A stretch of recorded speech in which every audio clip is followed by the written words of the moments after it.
It happened in distant lands at a time when the code of chivalry guided the conduct of every true gentleman. Arthur was king then, and the highest honor a knight could attain was to occupy a place at his legendary round table. One of the bravest of all the knights was a bold adventurer named Gamaret.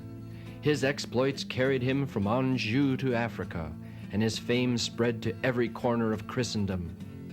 But alas, like many a good knight before him, Gamaret lost his life on the field of combat.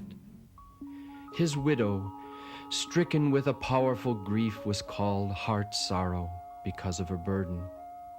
Determined that her young son Percival not suffer the fate of his father, she took him to a tiny thatched cottage in the faraway land of Wales. While Percival grew, his mother kept him ignorant of the world's ways.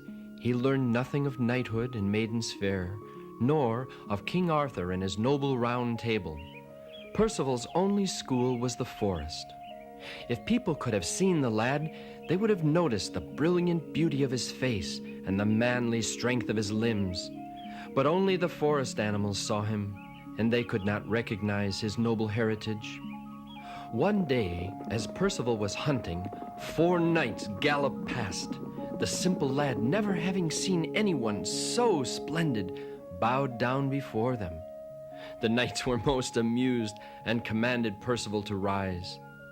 The curious lad was in awe and full of naive questions, which the knights answered patiently. They told Percival about the court of King Arthur, what it meant to be a knight of the Round Table,